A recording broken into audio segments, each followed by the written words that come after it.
I actually received a promotion, but the organization decided to give me the manager role.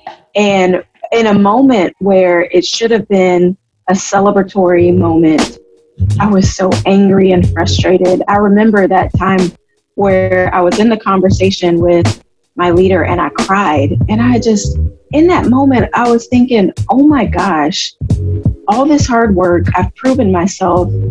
The position was a director, but they felt like I wasn't ready for the director position and they gave me the manager position.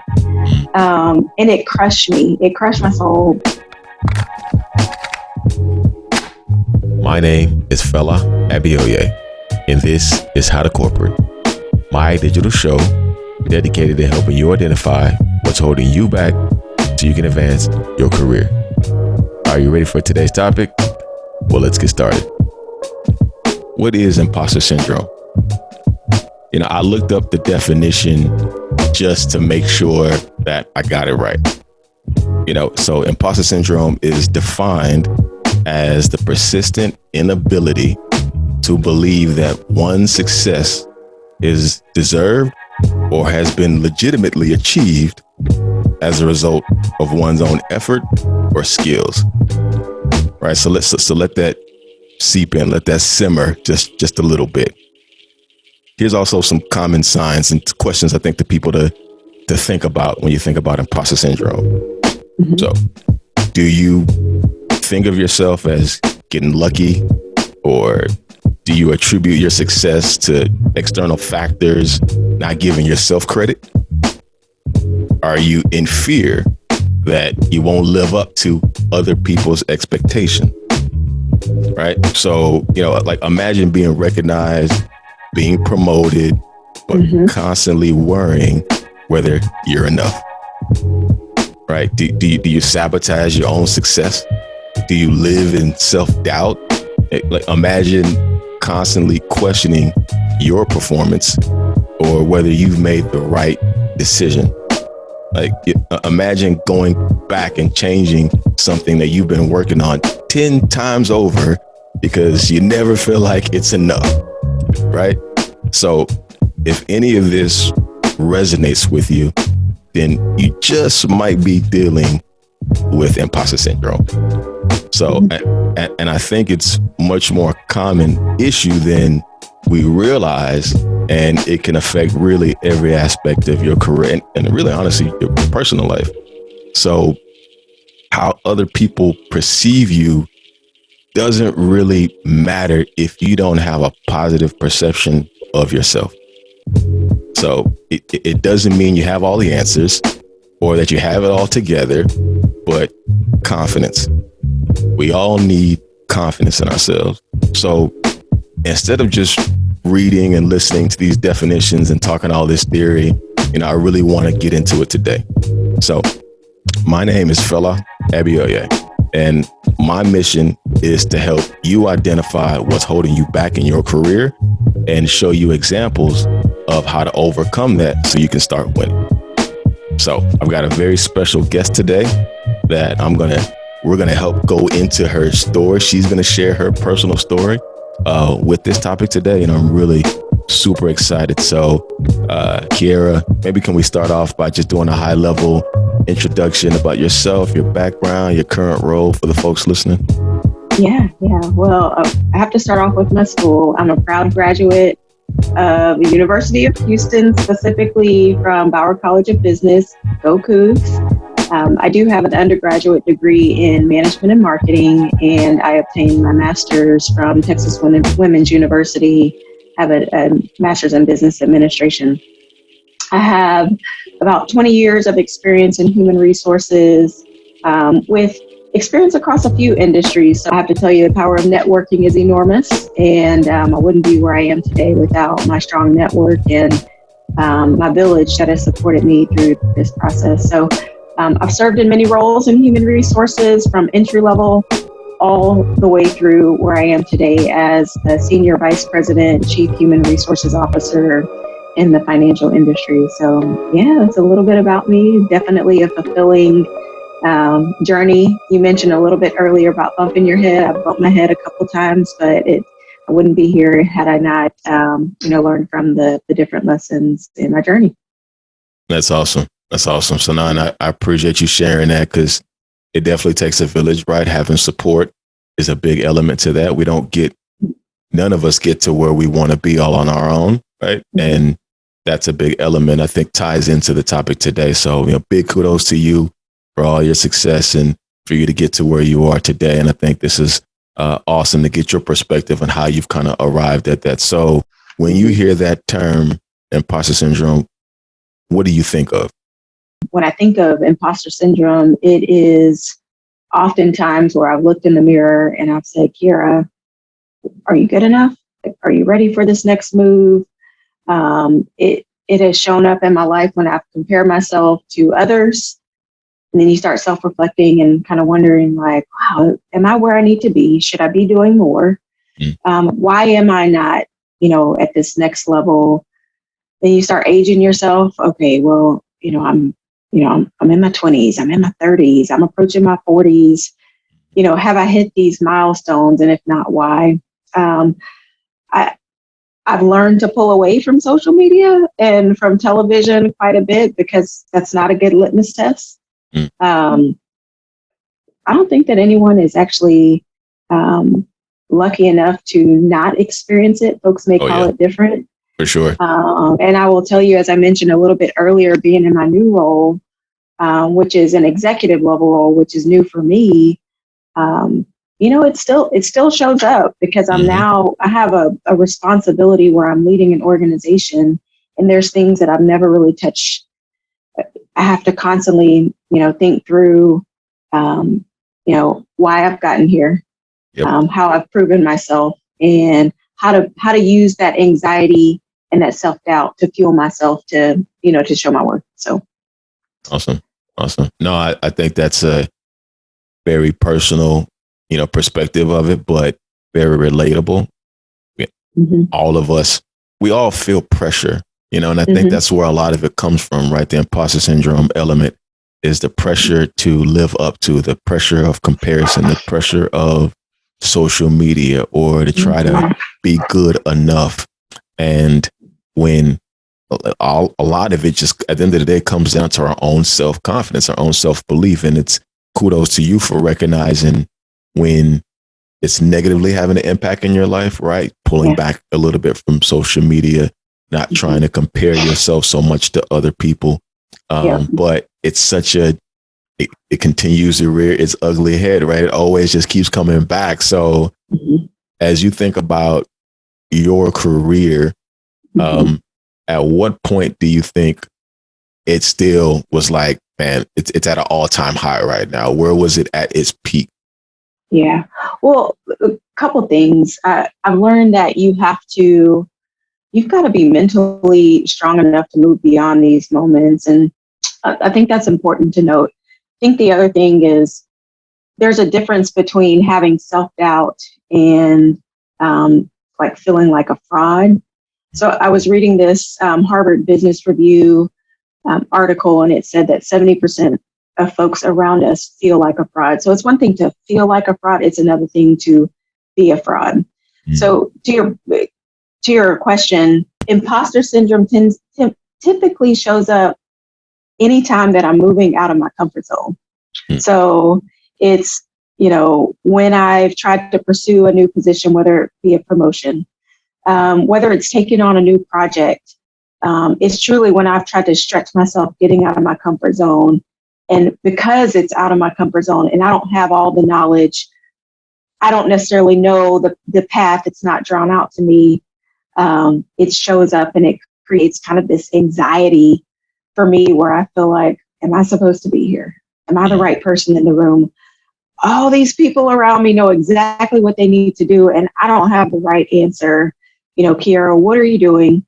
And how can you show up differently? So, No, I think that's a really great example there, because I think back as you were describing that, why people sometimes stay in jobs or in roles for like a really long time. And they just, and you look up and you're like, man, you've been doing the same thing for 10, 15 years. You never thought about venturing out, Yes. right? And Yes. now I think about, right, the feeling of a fraud, right? And Yes. I'm glad you draw that distinction, right? Because I think too many times over, people feel like, I can't do that. You know, I've been doing this for a long time and this is my lane. This is my lane. I know this, but this other thing over here, nah, I can't do that. Yeah. Right. And so they don't venture out. They don't stretch themselves. They wind up becoming a recluse in their career and drawing within.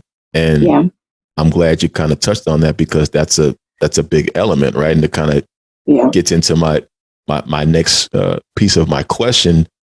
How, now that you've been in this current role and you're uncomfortable, right? So, you're leading in a very different way, right? From an executive level, strategy, empowering other people to make decisions, right? How has maybe imposter syndrome affected, your performance? I mean, has it affected it in any real way? Yeah. What's interesting is, when I talk about the anxiety or the self-doubt, I've learned over time that you have to use that to fuel yourself to be better. Something that my husband taught me this a long time ago. And he said, Qiara, for every year, when you get to your performance evaluation, make sure that you take advantage of notating all the accomplishments that you have achieved over the last year. And use it not just for your performance review, but use it to show how amazing you are in your role. And I've kept all that to kind of look back and say, you know what, Qiara, either you may not be where you want to be, or you may have bumped your head and made some wrong decisions. But oh my gosh, look at all the amazing things that you've done in your career to continue to thrive, through the struggle. Taking control of your career is not only understanding the path that you want to go, but it's also appreciating what it took to get you to where you are. 1,000%. Right. And so it's understanding, it's branding yourself through your experience and moving in a direction that is meant for you. And in some cases, it may not necessarily be the path that others want for you. So kind of getting into a different conversation, but I think imposter syndrome can play a role in which it elevates how you show up. And, I think there's this, the saying, you got to take control of your career. And I found myself saying this over and over again, especially during this time of COVID, where living in COVID has kind of caused us to be comfortable with living in this ambiguity and being in an HR position, leading an HR function. Everyone in the organization is looking to you for answers, for every single answer. It could be, how do we retain these folks in the organization? Everybody's leaving, how can we pay more? How are we living? And we're living in this space where nobody has a playbook. And I felt this desire to want to be the answer for everything, and I can't, right? And so knowing that I don't have all the answers and folks, look to me as a resource, it's kind of challenged me to figure out, how can I still build credibility, show up to work, do my best, and ask for grace, right? And bump my head and be okay with kind of learning how to say, you know what, I messed up.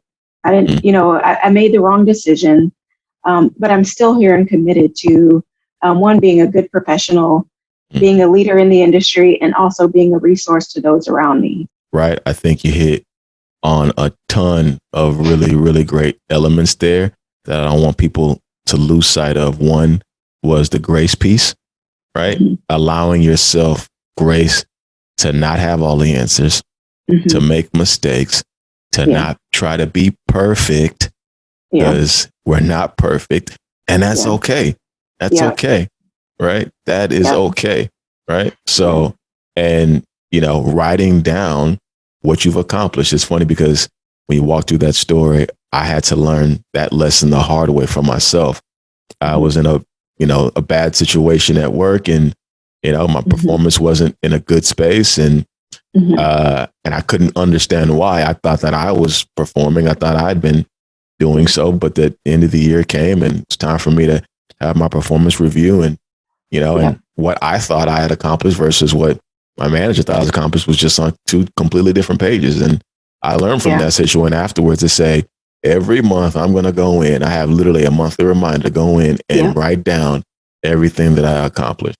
Right. Yeah. So anything that was outside of my quote unquote day-to-day job. Right. And even the things that if I did stellar performance on, right. Yeah. To your point, it does a few things, but it helps validate that feeling of, okay, I'm doing a good job. I know what I'm doing. Or I'm still learning. Right. Yeah. I've still got room to grow, and here's what I'm doing. Here's how I've continued to progress. So I think that's a really, really good nugget key there that people can apply as well. So that's awesome. So and you mentioned how working with other people, especially being in HR, I can only imagine the pressure that y'all have had to go through during COVID. And big ups to all the people that I work with in HR, because I know I put some pressure on y'all too. So I'm sorry. I'll just say you've made our jobs more fun. More fun. There you go. More interesting. Yeah, that's it. Yeah. There we go. So it makes me wonder, how do you think other people's view of you could maybe contribute to that feeling, right? That imposter syndrome. So, because we've talked a lot about our own personal view, but how do you think other people's perspective, other people's views of whether it be your performance or how you carry yourself at work, how do you think that contributes to that feeling? Oh, it can a tremendous amount of either value or it could essentially kind of be detrimental. It depends on how you receive that information. I'd be remiss if I didn't mention that there were times similar to what you just mentioned. There have been times in my career where I have pursued positions. I felt like I was qualified, more than qualified, and the positions didn't materialize. I remember one specific time where I was kind of serving as an HR business partner. I was functioning as a leader without the title. I built up the confidence to be able to advocate for myself, to speak to my boss, to say, hey, I am ready for a leadership role, and here's why I'm qualified. I had the support of those around me, my clients, my executives that I supported out in the field. And I interviewed for what I thought was a director position. Went through the process. In my eyes, I thought it was understood. It was to the point where the leaders around me were already calling me, the director of HR. Mm-hmm. And when it came down to it, what's interesting is I actually received a promotion, but the organization decided to give me the manager role. And in a moment where it should have been a celebratory moment, I was so angry and frustrated. I remember that time where I was in the conversation with my leader and I cried. And in that moment, I was thinking, oh my gosh, all this hard work, I've proven myself. The position was a director, but they felt like I wasn't ready for the director position and they gave me the manager position. And it crushed me. Hey, if you're enjoying what you're hearing and learning something new, take a second to rate this episode and write a review. Oh, don't forget to share with a friend or a colleague. All right, back to the show. It crushed my soul, but I took the position, and long story short, I used it as an opportunity to learn from, kind of the discrepancy.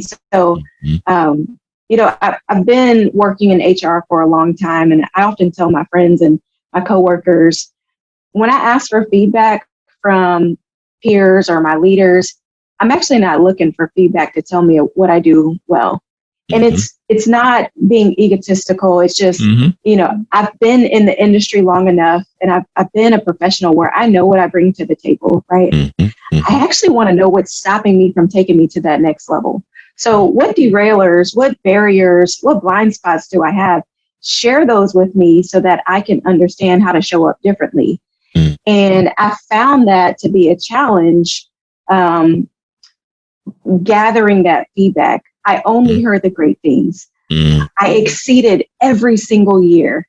My organizational performance thrived. My teams thrived.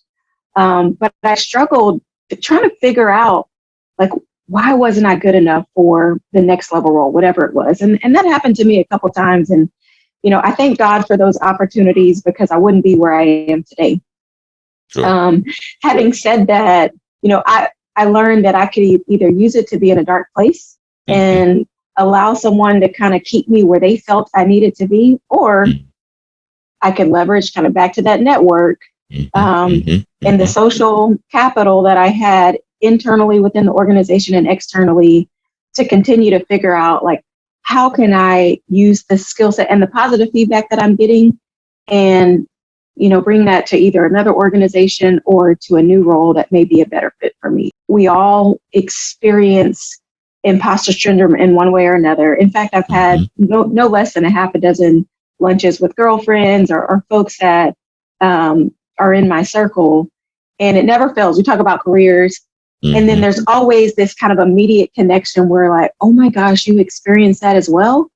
Let's talk about how to overcome. How are we going to work together and kind of share lessons learned to continue to be better in our career? So I find it interesting that I'm normal, right? And other people, so you're normal too, right? And other people around us are normal, and it's okay. It's just a matter of moving beyond kind of that one moment and allowing yourself to take control of your mindset, using it as fuel to move on. So.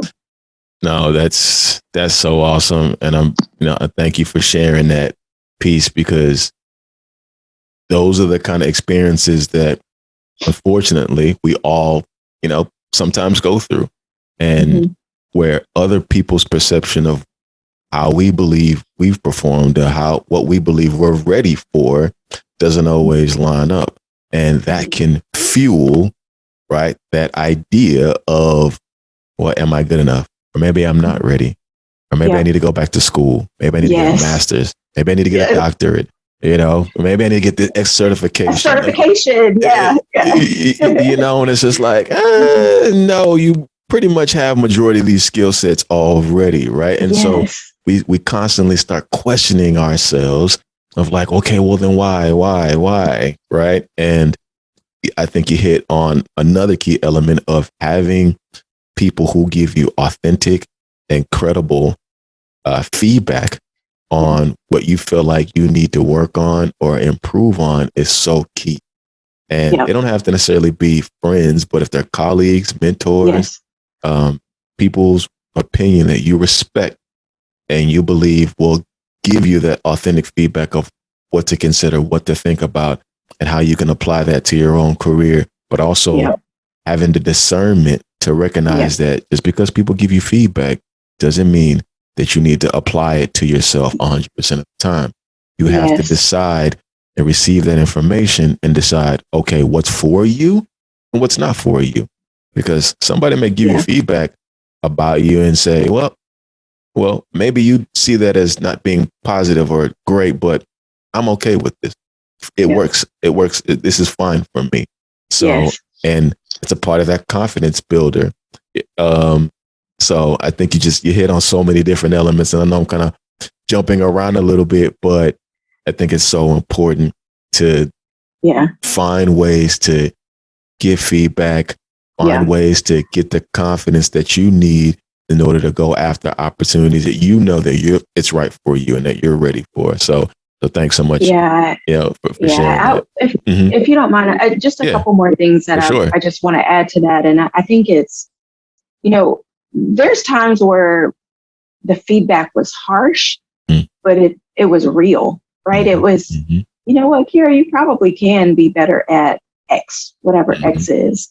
And in those times, it's, how do you take that and make sure that you focus on being better than you are today, right? And so in some cases, I would have to pray about, God, what are you trying to tell me? How do I use this to, to enhance who I am as an individual? And then understand that God has placed you in my case, in whatever situation I'm in for a reason.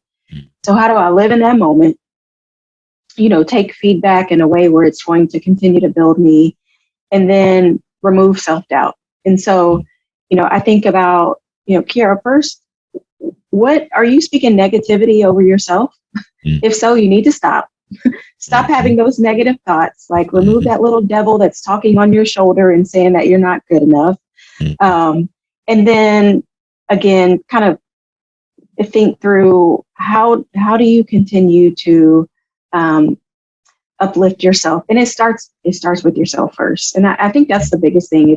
It starts with yourself and understanding that you are worthy, but you're in a moment, a temporary moment, that you can either learn from it or allow it to take over. I completely agree. This isn't and it's the other element of why we're having this discussion, why I started this, is these are not the kind of things that can always be accomplished all on your own. And you need help, right? Yeah. So, whether you're talking to God, whether you're talking to a spouse, whether you're talking to friends or circles, there's nothing wrong with admitting that this is something I struggle, I need help with, and figuring out opportunities to first identify that this is an issue, right? And that's a big element of the discussion, is that hopefully you're picking up what we're putting down, because if you're hearing this story, you're hearing, your story and even my story a little bit, and you're saying that definitely happened to me. This definitely was me. Then recognize that, okay, well then maybe do a little bit of research. Let's figure out, okay, now that I know it is, where's the root behind it, and what do I do as far as like next steps? So I kind of want to get into maybe the relatedness or the correlation between maybe imposter syndrome and increased responsibilities and roles, because you're a leader and you've continued to be a leader and continue to rise. And like, I personally think that as you continue to rise, that element may grow stronger. Now, tell me if I'm wrong here, but I kind of want to get your perspective on that. Again, just kind of speaking very openly, moving into an executive role and having really kind of the people function in your hands, and having this heavy burden of, how you drive the people function will impact the rest of the organization, is a heavy burden, right? It's an incredible burden, and it's exciting too. But absolutely, I think that, there is no playbook of being successful. Of course, there's self-help books. There's all types of, folks who think they have the answer, but guess what? No one's path is the same, right? 100%. So, people, I could sit up here and say, take steps A, B, C, and D to be successful or to overcome this. And, you have to take the nuggets that make sense for you. Even talking to my peers or my previous bosses who are very close friends of mine, they talk about, things that they're still trying to figure out, because no one organization functions the same. I think COVID again, and I hate to lean back on COVID and bring COVID into every conversation. It's kind of the world that we're living in. But COVID has impacted us in so many ways, but it's allowed us to be comfortable in the gray, to be comfortable in navigating through ambiguity, and also to be nimble. And in doing so, it requires us to be okay with not knowing everything. And so for me, I use the word grace a lot, because, as we move into 2022, and even in my current role, I ask people for grace, because I'm on a learning curve, not necessarily understanding the HR function. I feel like I completely understand the HR function, just showing up in a different way. But there's a learning curve and understanding the industry that I'm in. And people around me are like, and that's okay. Let me tell you about how I overcame that, or let me be a resource to you so that, I can help you. So naturally, I think as you continue to grow, as you move out of your comfort zone, absolutely, it shows up. And, you can call it what you want, anxiety, whatever, but it's, the broader term is imposter syndrome, and let's normalize it. Yeah, no. And again, I'm really happy that, again, you gave yourself that grace and you asked for grace too, because I think that's the difference between being, quote unquote, a fraud and being someone who's trying to figure it out, right? Yeah. When you try to act like I got it all together, I have all the answers, and I know it, but you don't know it, that's probably when, that quote unquote imposter piece of it, right, truly does show up, right? Don't, if it's okay to admit when you don't know something, but if you try to power your way through it, and say, all right, well, I'm just what they call it, fake it till you make it, right? Yeah. So, and I'm not gonna lie. I mean, sometimes I understand. Well, you got to apply that, right? And small elements here and there, but in the grand scheme of things in your career, like it's not really a recipe for success. I came from healthcare, and so healthcare is kind of 24/7. You got to show up every single day, and I'm not clinical, but I'm mentally trained to kind of be there for my team, right? And so showing up looks different for different people. Showing up for me was, I'm going to be there alongside you guys, and we're going to fight this battle together, even if it's in heels and a suit, right? So I had a leader who stopped me in the parking lot one day, and she's like, Qiara, you seem like you always have yourself together. You're well put together. You show up. She's like, I wish that I could. And we had a heart to heart. And I said, don't let the smooth look fool you. Like, I don't have it all together. Like, I'm crying on the inside. I'm just as frustrated as you guys. And I'm with you. But you know what? I'm struggling in similar ways that you are. And we're going to get through this. We're going to get beyond this. And I don't want you to feel like I'm showing up, as if I have it all together. And in that small moment, she's like, thank you so much for sharing that with me, because I feel like, when I see you guys in the executive team showing up like you have it all together, I feel like I have to do the same thing for my team. And then they feel like they have to do it for themselves. And it's kind of a domino effect. And so she's like, now I can be authentic. I can show up, and it may mean that I cry some days because I'm frustrated because I don't have all the answers. I actually shared that example with my executive team at the time, and they were like, you know what, that's really good feedback, because we don't have it all together. We, kind of had this camaraderie where we could say, let me tell you everything that's going wrong and where my struggle is. And it's kind of therapeutic when you know that even at the highest level of the organization, we're all struggling. And it's kind of back to normalizing and giving people that grace to be not okay, right? To know that there's a struggle, and we're all still trying to figure life out. We're trying to figure out our professions, and we're trying to figure out how to show up and be supportive of our team. So, no, I think that's a fantastic example. It all I kept thinking of was it humanized you, right? It made you a little more human, and especially when you look at your leaders, sometimes you think that, okay, that's just a little suit, right? You're all buttoned up, you got your stuff together. You probably, got a chauffeur and a butler and all that business, like, so it just kind of, it takes it almost like, oh, I can't even relate to this person. And so when you show a little bit of that vulnerability, you tend to draw in closer to people that way. And so if anything, especially if you're leading a team, you tend to get more buy-in. That way from folks too, because they can relate to you. So, so that don't let that go over your head too for folks just listening. So, that's awesome. So, is there any other steps that you take, right, to kind of maybe combat that feeling of quote unquote imposter syndrome?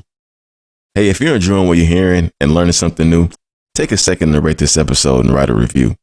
Oh, don't forget to share with a friend or a colleague. All right, back to the show. I think the first thing that I would offer is take heed to the same advice that you would give your best friend or another coworker or an employee, right, who confides in you. And I had to think about that quite often, because as a leader, as a young African-American woman, kind of out in the public, out in the community, people come to me for advice, just like I go to others for advice. And it's so easy for me to, empower other people and tell them how amazing they are. But then imposter syndrome creeps up on me, and then I'm like, Qiara, who are you today? What's going on? And so it's a hard lesson, but I think you have to take heed to the advice that you would give your best friend or a coworker, right? And it's like practice what you preach, Qiara, right? Get yourself together, practice what you preach, speak the positivity to yourself, kind of back to you, give yourself grace, and then encourage others to be bigger in the moment that they're in. And so I think about that for myself, like, Qiara, you're so much bigger than this situation that happened. These folks probably aren't even thinking about that. Or, you're the only person that's being hard. And it's self-imposed unnecessary pressures that we put on ourselves often that causes this anxiety. And there's this term that I use, ruminating, constantly like, oh, did I do this right? How did I show up? What are they thinking? Like, you have to move beyond that. Be okay with it, be in the moment and move beyond it. I think the other thing is you have to invest in yourself, right? So as much as you invest in other areas in your life. So, you love to go get your nails done. You love to get your hair done. You're investing in yourself. Yep. Invest in yourself in those other ways, right? Like, so take time to provide, those other opportunities, like get an executive coach, if it makes sense, depending on where you are in your career. Yeah, for sure. Find a mentor. You'd be surprised how many folks want to serve as a mentor. And who knows, you may end up serving as a mentor to other people as you learn through your mentee journey. And that's personally happened to me where, surprisingly, folks would tap me and say, Qiara, I want you to be my mentor. And I'm like, am I even worthy to be a mentor? And then I'm like, you know what?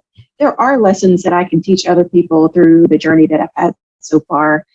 I think the other thing is, and I used to be fearful of like talking in front of crowds. And when I went to grad school, I'm like, Qiara, you know what? You are going to overcome your fear of talking in front of crowds. So I forced myself to volunteer to be the spokesperson for whatever project we had. And oh my gosh, the amount of value that I've received from like forcing myself out of my comfort zone has empowered me to do some amazing things that I would have never thought. So I'll never forget. So kind of back to healthcare, just because I worked there so long, but my CEO at the time said, hey, Qiara, I want you to come to this national conference and talk about the best practices that we have incorporated at the organization. And I'm like, okay, how many people? He's like, it's going to be hundreds and hundreds of executives there. And I'm like, you know what? I'm made for this. And it's interesting. So we go to Washington, D.C., or it was either in D.C. or Baltimore.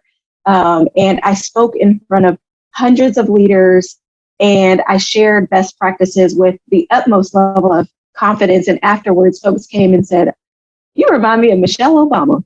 And so like, I was like, oh my gosh, Qiara, that is amazing. So I shared that with my husband afterwards. And so every time I get into a dark place, he's like, Qiara, you're Michelle Obama. Like, what you mean? No, I'm just going to call you Michelle from going forward. Every time I see you now, hey, Michelle.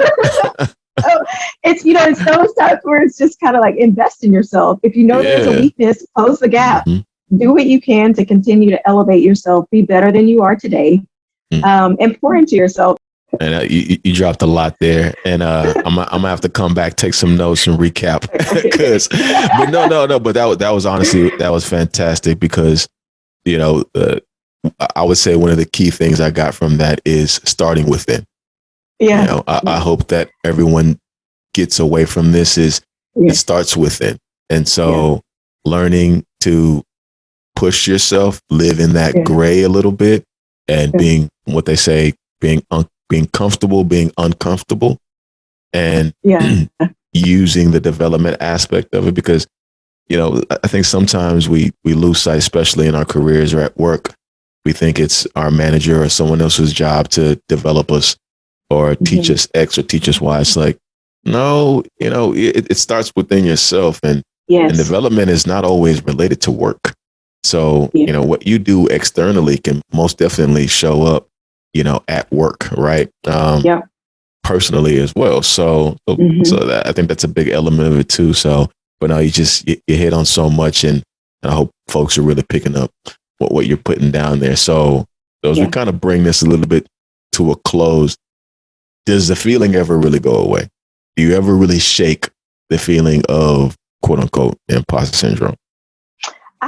Personally, I don't think it does. I think it Okay. shows up periodically, and you have to be aware of when it's showing up so that you can move beyond the moment. This has been awesome.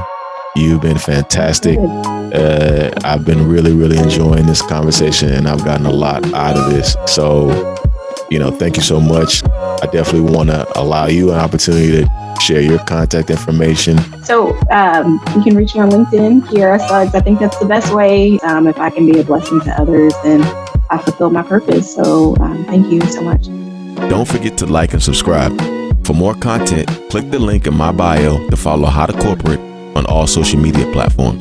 Until next time, keep building.